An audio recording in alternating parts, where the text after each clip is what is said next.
Hello, everybody, and welcome to another edition of Magic Mics, proudly sponsored by CoolStuffInc.com, mana traders, as well as Twitch subs and Patreon supporters, just like you. I'm Evan Irwin, and we get started each week by saying hello to my two co-hosts, Power Dragon. Hey, what's up, everybody? Early holidays to you, whatever it is that you celebrate. Absolutely, Ruben Bressler. Hey, everybody. I'm celebrating the holidays in the only way I know how, being in my parents' guest bedroom and having a stuffy nose. In Ohio, let's go. Yeah. Making it happen. Casa Bressler. This is not the house I grew up in. This is the new house. This is my first time staying in the new house. Oh, very exciting. So yeah. That's cool. Well, if you missed our pre-show, patrons and subs and to our live viewers got this for this channel, got access to that stuff early. And with that, we kick it off with our first pick and our code push for CoolStuffInc.com. Use promo code MagicMics. You get 5% off your next order and support your favorite streamer with your suggestions at the end of the night to see who we raid. And that is thanks to our sponsor, CoolStuffInc.com. You can find cool stuff in stock every day. Use promo code MagicMics for all of those purchases and save some money. Now, for our first pick this week, things are a little slow. This is right before Wizards takes off, I think, the 2 weeks for holidays or whatever, and then it's just like a dead zone. So We'll be doing the Magic Mixies next week. You know, things will be wrapping up. We've been doing top 10 cards of the year we just did the other day, so that was fun and exciting. But one of the things that has cropped up this week for the first pick was the idea that Magic is gonna just gonna keep flirting with AI in some ways. You know, there's definitely people inside Wizards who want AI to be a thing, and I hate to tell you that there's not. And Wizards has come out, I think, as clearly as I've ever seen them come out on an issue to be like, no, seriously, we're on this side, and it ain't on the AI side. Yeah.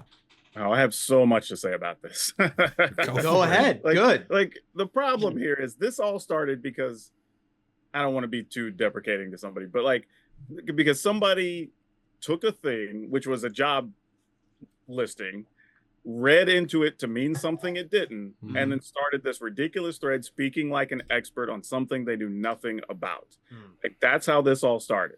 Goodness. It goes back to, oh, well, they want you to be able to manipulate art because they want you to get AI and then be able to, I don't know, like draw hands better because AI can't handle hands or whatever that crap was. Not even understanding that, one, there's a lot of people you can ask. There's literally 1,000 artists on Twitter that you could just send a message to and ask them, hey, how does this work whenever you work with Wizards or whatever? Or hell, the couple of people that have been released from Hasbro and Wizards recently, you could ask them about some stuff. But instead just made a whole pile of assumptions and started this like string of conversations that never needed to be a thing to begin with. And even the artists were saying like, you know, as far as games go, Wizards is probably one of the better paying gigs anyway, and they're not trying to do that at all. Yeah. And then you had to have somebody else from Wizards who works in that department come on and start a whole thread explaining like, this is how Magic cards are made, and this is how layers are put on. And then we need people that can make sure that Planeswalkers can always break the frame, and this, that, and the other, and this is what this means in the listing. And it became a whole, at least the good news is on that person's actual thread, some of the people were coming on and going like, hey, this isn't what this means. Like, this isn't what they're doing. This isn't what they're asking of us. And then fortunately, Wizards, I guess, saw this, and their PR department just goes like, let's just go make a statement that at least for the time being, we are banning AI from our final products. Done. And like, hopefully we just bury this. I mean, ultimately good, right?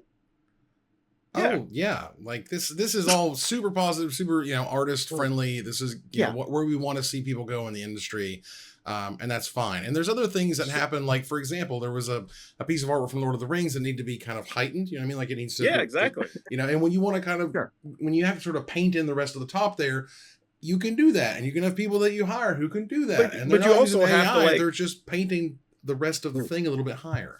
But you have brand partners, right? So let's say Ultra Pro wants to put something on the deck box. They have to make sure the artwork still looks right, the centerpiece is still centered, whatever, and then send them files with the right dimensions, right? That's somebody's job at Wizards to do with brand partners. Yeah. So, I mean, I feel like I have had a lot of very close proximity to AI recently, having gone to a bunch of actor strikes and writer strikes. You know, it is a problem for the entirety of art not just written art, but also performance art and visual art and all of those types. So while in this case it may have been someone reading too much into a statement that was itself not related to this, ultimately the threat is there. Don't make any mistake about it. The money people will pay as little money as they can to make the product that they want to make. I do have a counter argument to that in the case of Wizards. Okay. That until the laws change, currently they don't have a way to have ownership over AI artwork. True. And Wizards makes a ton of money and uses their artwork for a ton of different things. Right. And they have to have ownership of it. So also, legally, what we call AI art is not legally art. Right. It is legally, sure. And that's what I'm saying. Yeah, Until we get to a world where that is something they can actually have ownership of being an original piece that can't be duplicated without paying them or whatever, they're going to keep using original art. Yeah. Like it's too big of their sphere. Yeah. Because I mean, basically every partner uses something from Wizards, whether it's D&D or Magic or whatever. They put it on boxes, they put it on posters, again, they're talking about like Ultra Pro makes all the playmats and the deck boxes. Like they make a ton of money from licensing or selling their artwork. So until then, they have no use for AI right now. It's worth too much money to them. It would cause more problems than it would ever solve, and it would not bring them in any more money, or far less money than what they're currently doing. There's no way. There's no way for them to make money. Right now, AI. I do think I think there are some amount of like positive, useful cases, and it's not making art. It's like I'll ask AI how to do certain Excel things. Like I've got columns of data. How do I check column A, column B? That's awesome. It helps That's you what program AI things. should be used for. Oh yeah, speeding up research, putting together tables, whatever. Right. Like just making the job how to do more efficient. Right. Like, AI, that's fine. AI should be used for either jobs that human beings shouldn't or don't want to do, and to speed up necessary things so that they can be done in time for them to be useful. Yeah. Art for Dungeons and Dragons, Magic the Gathering, and the other products that Wizards of the Coast makes do not qualify. Art in general doesn't qualify. So I'm glad to see this announcement. It doesn't surprise me, but it is good to have on hand just in case somewhere down the line something changes. Again, if laws and things change 4 or 5 years from now, then you better believe that sentiment's going to change around the office, right? Right. But until then, there's no way to have proprietary stuff that comes from AI art right now. Right. There's fights to come in the future that might change that. In general, I wouldn't anticipate Wizards of the Coast, headquartered in Washington, to have any issues dealing with legislation pertaining to AI art going forward. No. Right. So, there's that.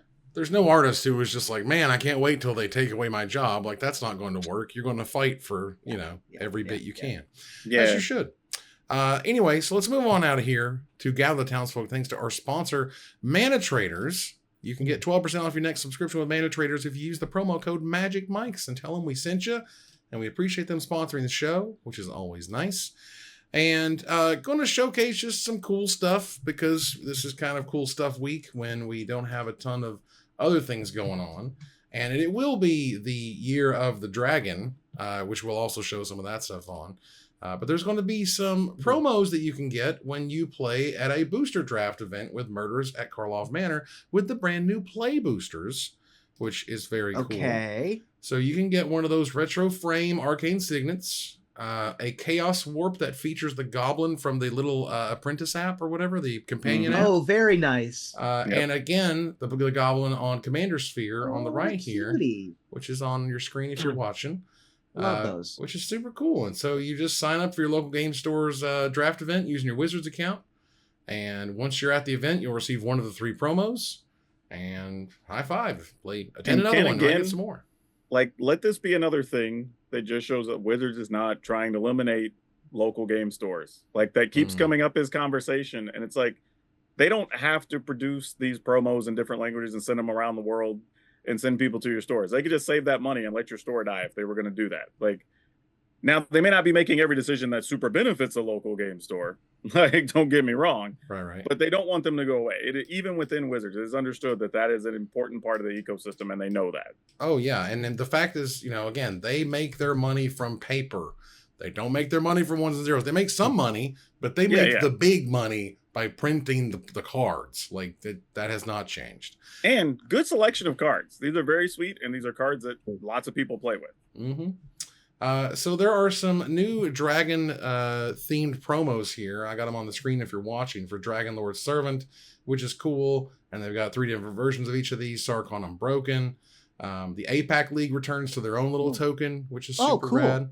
Yeah, which is cool. So, it's one of those things where I think we've just kind of gotten used to the fact that there's just promos that are going to be in places not everywhere. I think for a long time Wizards was kind of obsessed with all promos must be worldwide all the time ever, and we've just gotten more and more away from that to where it's like, oh well, this is only in this one area and we don't even blink an eye. It's like, whatever, who cares?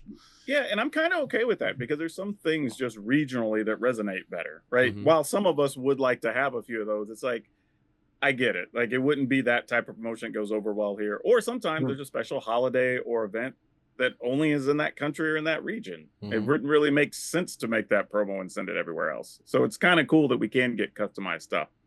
Yeah, that's super neat. Yeah, and I just love watching. I love this. Yeah, promoting the year of the so-and-so. I think that's really cool. Same. And also the year of the dragon, one of the easier ones for them to promote. They made some good choices on cards here. Sarkhan Unbroken had randomly, not spiked, but randomly, quietly gone up in price. Up to around $15. Dragon Tempest is a card that is a common, but doesn't exactly get printed all the time, and so it's a couple bucks. Corvold is $10. So very cool additions that they put in this collection. Really sweet art on all these too. Absolutely, yeah. I love the mountain. If I could have a mono red dragon deck. If I had a mono red dragon deck, I wouldn't want anything but these mountains. That would be insane. Also be $1 million. But sure. There's that. I mean, that's the Magic the Gathering. Yeah. So there was a really interesting announcement made about the Pro Tour for Outlaws of Thunder Junction. And this is going to be happening April 26th through 28th in Seattle. And in particular, and it's the first time in a very, very long time I can think this has been said, the Pro Tour will be a closed event for participants and not open to the public. Interesting. Okay. I don't know if I've been covering Pro Tour events that haven't been open to the public in some fashion. You know what I mean? There's always some sort of, whether it's in a convention or whether it's part of its own thing, but it has a little bit for like drafts or something, or just showcasing how to play the game, a little bit of Magic Online, something weird. But like, it's been so long. Yeah, I can't even remember. I feel like we've had a couple where it was just the players. There was at least like public seating if you wanted to come watch it. I but guess it wasn't like part of an event. Yeah, Worlds, TSS Alec knows that Worlds that Jerry T boycotted, for example, I think was a closed event in that regard. Yeah, there was a couple. Not but a that's lot. a small event. Yeah, but that was Worlds for these small people, or the small group of people, not like 400 people like have at a Pro Tour. Yeah. And for what it's worth, I've always over the years many times said the solution to Pro Tours is to make a tournament center in Seattle, and all of your Pro Tours are held there every time. You have all of the brass there, you have all of the devs there. It will be a destination thing. Again, I think you make the history of Magic a part of a museum as part of the exhibit that can exist while there's not tournaments running. I don't know how many times I can say that, but I still think it's a good idea. And if this is one of the times they kind of dry run that, and I bet it's going to go fantastic. Why? Because everyone's already there. You know what I mean? You don't have to fly in all the Wizards people. I've always thought it's fine to do the World Championship for whatever it is you're doing in the home of where it comes from. Yeah, sure. Right. But I think we have a lot of people like, well, we kind of want to move to different destinations and want to be around the world so different people get access to it. But I'm like, I don't know. And I feel like that for everything. Like, wherever the home base is for whoever makes the thing, let's just make that the World Championship. Yeah, right? I mean, and imagine you got this hall, you only use it about 4-ish times a year, maybe 5 for the World Championships on top, and the other times you lease it out. You lease it out to, for example, weddings. You could have nerds would love to have weddings at the official Pro Tour Tournament Center. That would be honestly neat. I can tell you in just the Seattle area alone, you could rent it to other people. Hell, Pokemon is up Yeah. here. Yeah. Some of the video game companies are up here if you want to get them and let them use it. Bungie and some others are here. So Right. like whatever.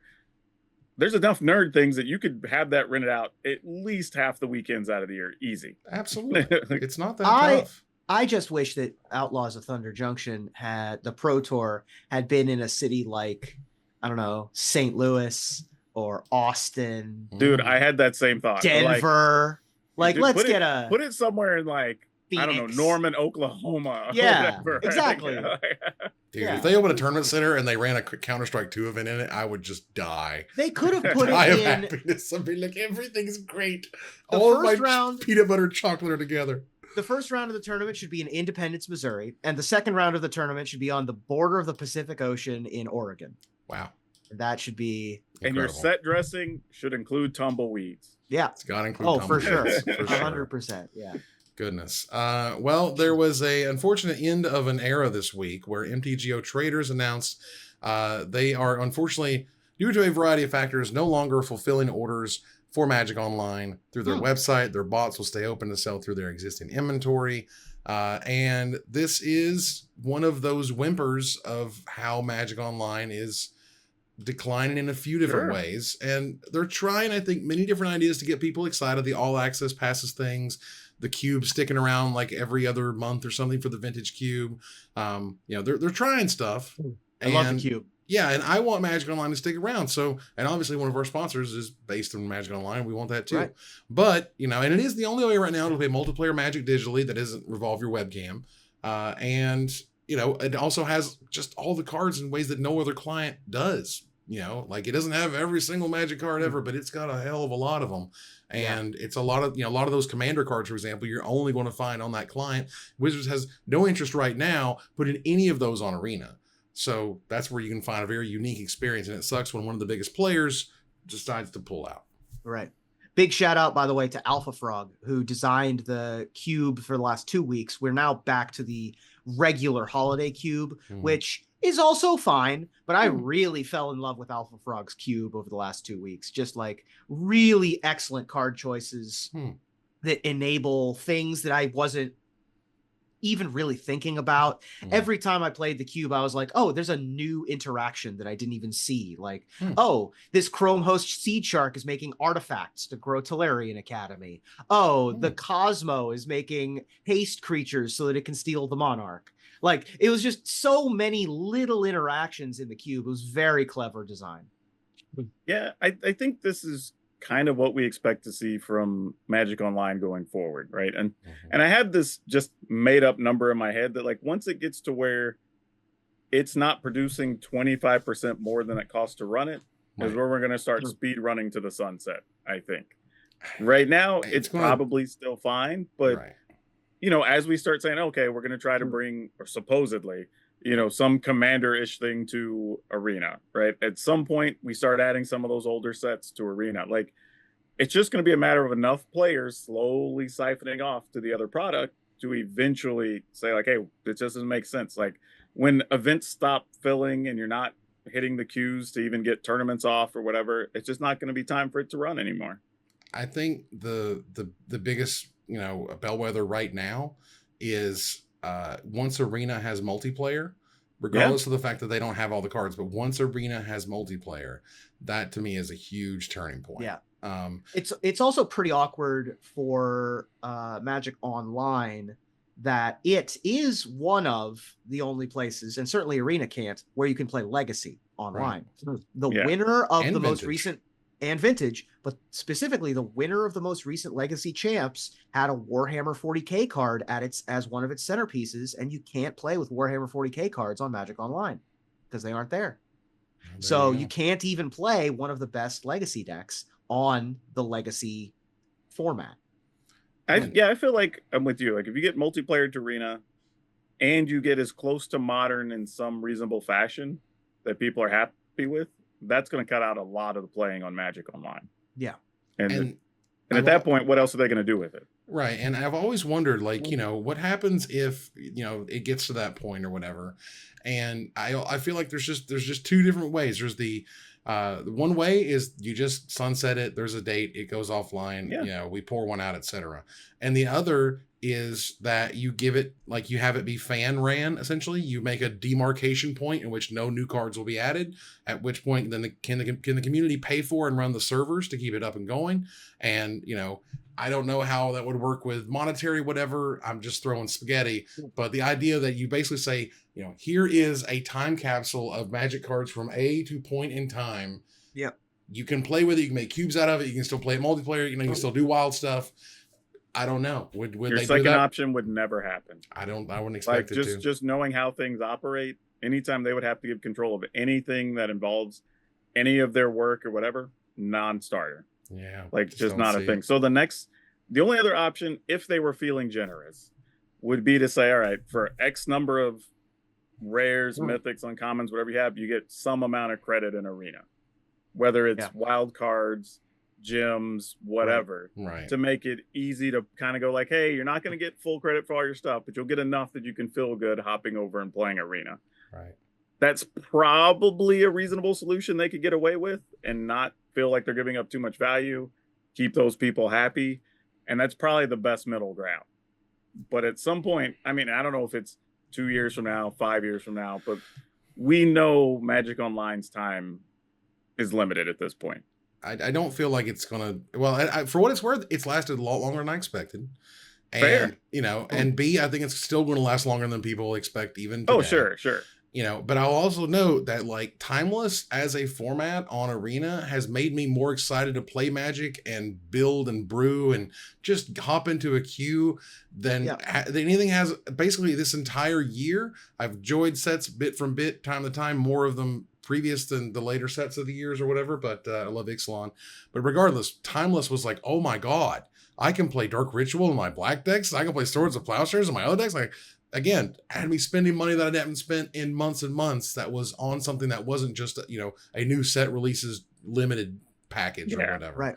So that was another big turning point for me, was seeing what can happen when you do kind of unleash a vintage type, you know, format.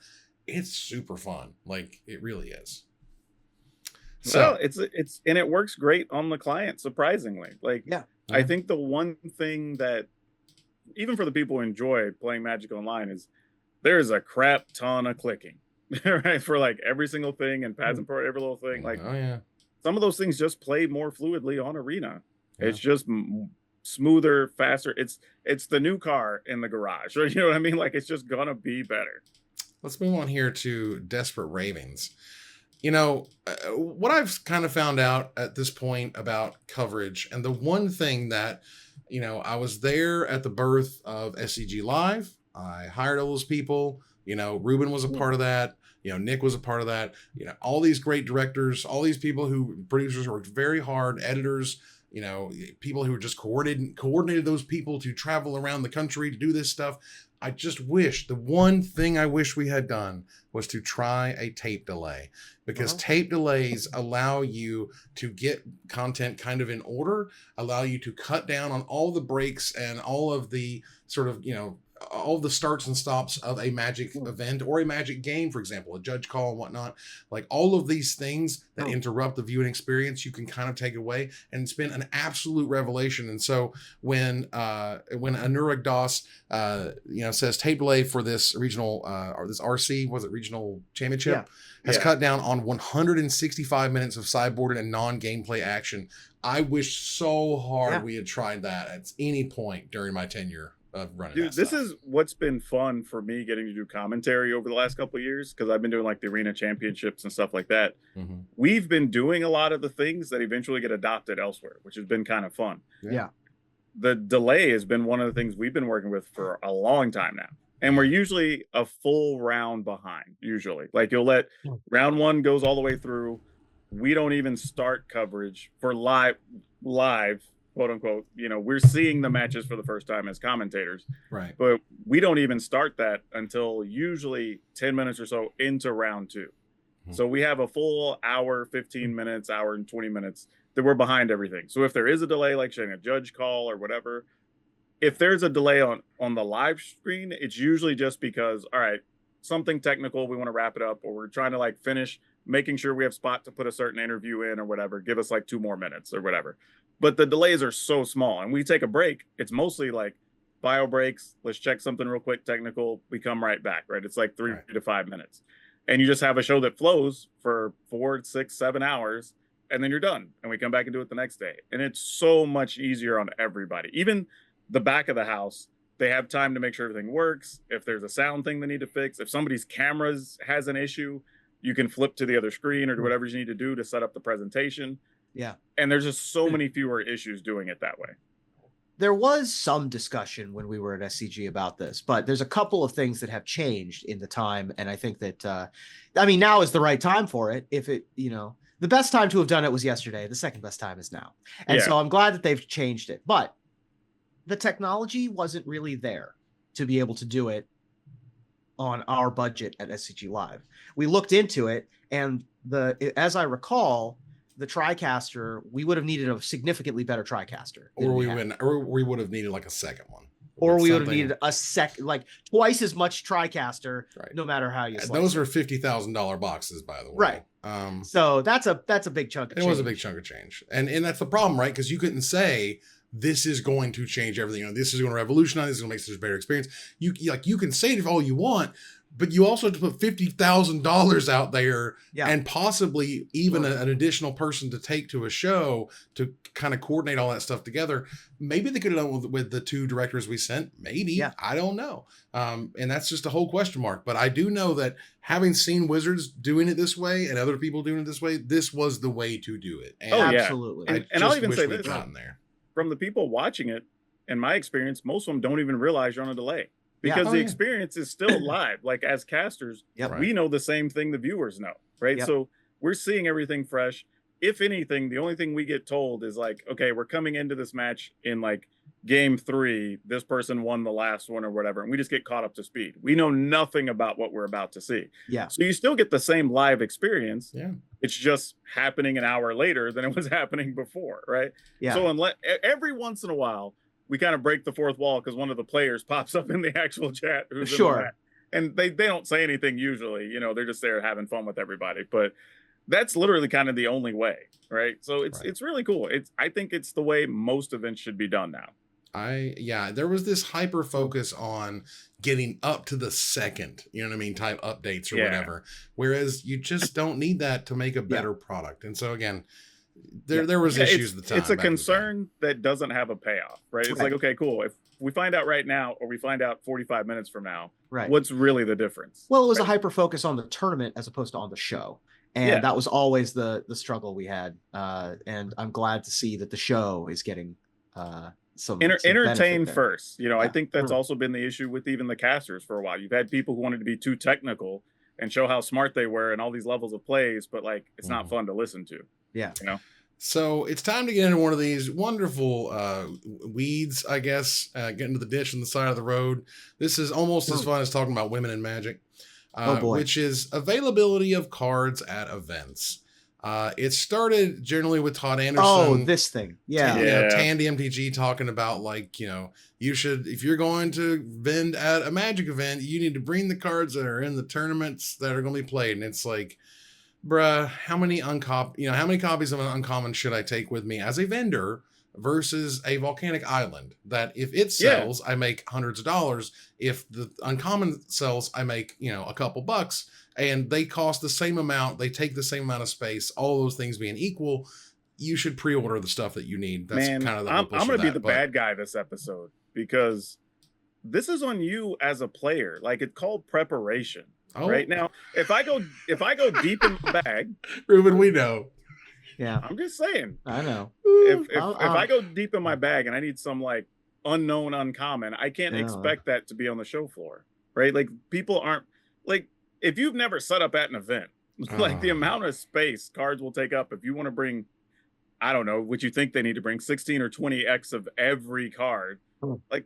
That's a crap ton, right? It's like unrealistic. Most of it is not going to move. You'll be taking it right back home with you. So it just doesn't make sense. Right. And it doesn't matter what it is. Like if you disc golf, right? You can't show up and expect the vendors to have a certain disc that you throw or whatever. Like even if it's popular, like you need to bring it, have it in your bag, ready to go. When I was running track, like you better have replacement spikes because you're not going to expect somebody else to have them for you, right? Like, whatever you do, you need to come prepared. Yeah. Like, it's just what it is. If you're not, some of that's just on you. Oh, come on.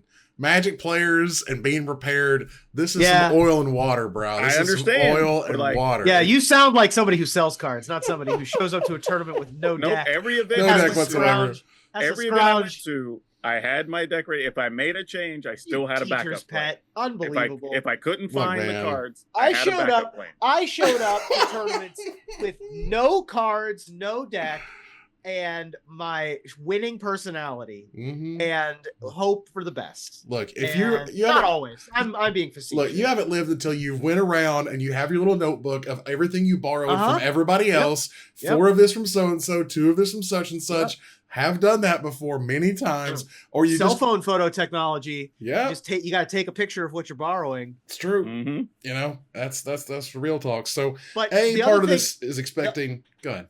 The flip side of it, though, also is that the vendors at events aren't there to sell cards. They're there to buy cards primarily. Many of them are, yes. And yeah, it's the vacuum, and you want to get cards that you can sell them on the internet. So, now I will say Wizards and some TOs that have set up events have made that a thing that you have to bring at least X amount of cards relevant to whatever the format is or whatever. I've actually seen that in paperwork, just because people would try to circumvent that and just be like, oh, because I think Grand Prix Houston, I think it was like the first one they did there. It might have been Troll and Toad. They actually set up where they had boxes and boxes, like the 5-row boxes, and just bags of cash. Like, they didn't even they had a sign. Amazing. They had 2 or 3 buyers, and they just made runs to the bank for the weekend. That's incredible. And I think that's what started that for Wizards at one point, going like, guys, really? Like, this is what we're doing? Yeah, I've heard them. I mean, normally they have things like you can sell and what you can't sell, stuff like that. Right. But yeah, this is banking on the preparation of Magic players is not a winning bet, in my opinion. However, the conversation shifted, as it is wont to do, to something weird and controversial, which is counterfeits. To which they said, well, hey, if they're not bringing so-and-so card that I need from my deck, then I'm just going to need to bring a counterfeit. And we're like, whoa, whoa. Because let's be clear on what we're talking about here. Proxies are a planes with a Sharpie on it. That's a proxy. A counterfeit is trying to look like a real card, and it is not. I will accept the term proxy as being, it can even have art or whatever, but it doesn't look like a Magic card. It's clearly not a real version of whatever it is. And trying to present otherwise just does nothing but create problems, quite frankly. Yeah. No matter how you're slicing it. And if you get busted, then you're going to get DQ'd and all that entails. And so there's obviously a risk there. You may never get busted, and then at which point we're in the moralities of did you did good or bad or ugly or whatever. Yeah. And then there's the question of, well, these dual lands are $100, $1,000. I can't afford them. Does that mean I can't play? Yeah. I mean, that's kind of sucks, but that's where we're at. And this is coming from somebody who grew up destitute, right? There are just costs to compete in things and when there's prizes. Yeah. Even for my example earlier, like disc golf, technically cheap hobby, whatever. Like, there's still events that have $100 entry fees and $70 entry fees or whatever, because you're competing. Like, there's just costs to this. Like, it doesn't matter which exclusion may be like the upper end video game tournaments, but only 16 people qualify for the tournament or whatever anyway. So that's a whole different thing.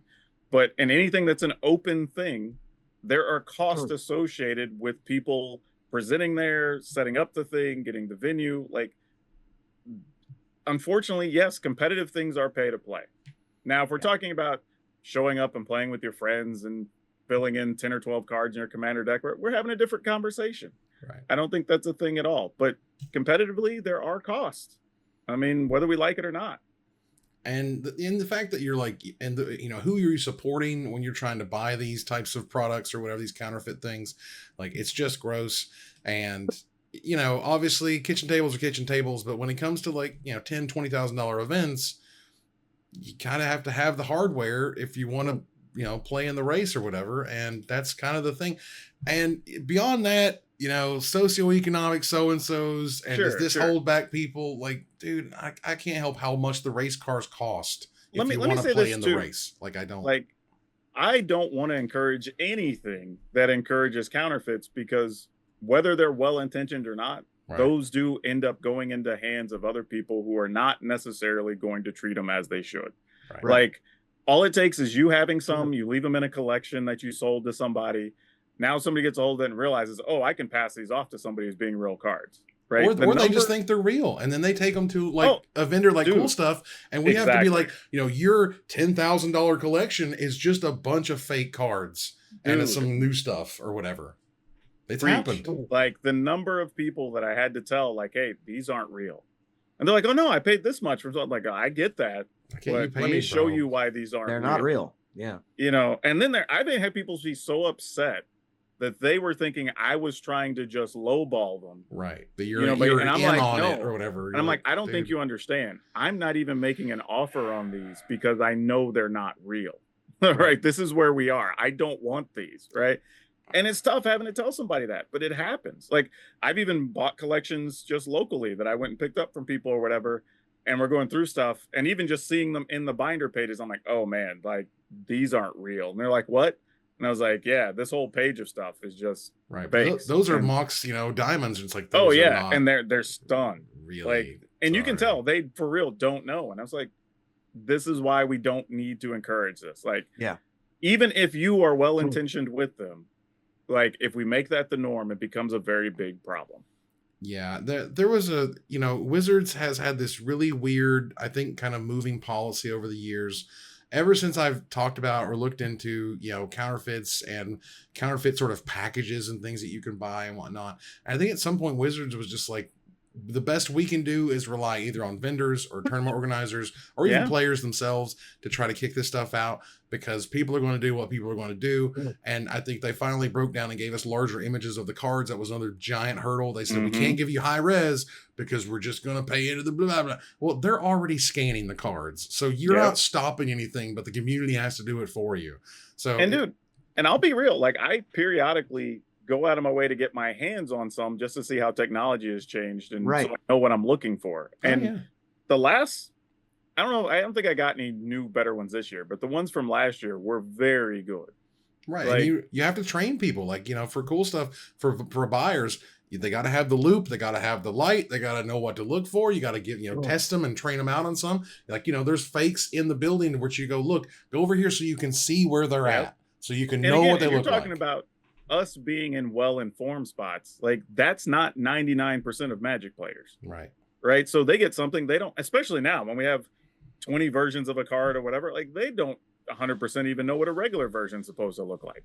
Right. They don't know the difference in the texture or, light or whatever. So they're going to be walking around with the card they think is real, that they bought from somebody for like $25 or something. Now, that it's worthless. One of the other things that I've seen happen, and because this is Wizards prints all over the world, and particularly what I've seen in Commander products, it kind of varies wildly. You'll see the same card with two very different sort of colorings. They're both legit. They just were printed in different places, and the paper feels a little bit too thin, but they're still legit because they just were printed in different areas, yet they are still legit cards. And so it's really difficult. It's not easy to be like, obviously that's fake. No, man, it's not always obvious. It really isn't. To like, all right, what does a Magic card weigh? Like, let's check the printing process on it. Let's check if light passes through. What does it feel like? What is it? That's the number one way. But an average person isn't going to know all those things. They just kind of go like, I guess this is real. And that's that. Or they're getting some insane deal on this, oh my God, I'm on a volcanic island for $100. Oh my God. It's like, well, when it's too good to be true, y'all, that's generally when it happens. So either way, that was a whole mess that you could have got into on Twitter if you wanted to. Let's go ahead and turn here now into the finisher. This week's finisher premise comes to us from MTG Pack Foils, a longtime supporter. That's right. Quote, each of you are one of the ghosts of Christmas visiting Chris Cox. What do you try to get him to learn or show him, Ruben? Well, as I'm going first, I'm the ghost of Christmas past, the player who used to go to an event every weekend. So I'd bring him to a frenetic tournament sign-up of an F&M and show him that, yes, once upon a time, people wanted foil river boas. I can't tell you why. Look, that was hot. That's in where back we're in the at. day. That was a banger promo. It was a banger promo. Bruh. Dude, like Island Walk meant something back in the day. Let me tell you. Power Dragon? All right, so obviously going second, I'm the Ghost of Christmas Present, the current YouTube creator and event commentator. So, representing. I'd bring him to a Post Malone concert. Partly to encourage him to put more into marketing, but also because it's probably the easiest way to get some tickets. It's true. Yeah. It's the easiest way to get in. Just if you're a straight ghost, yeah.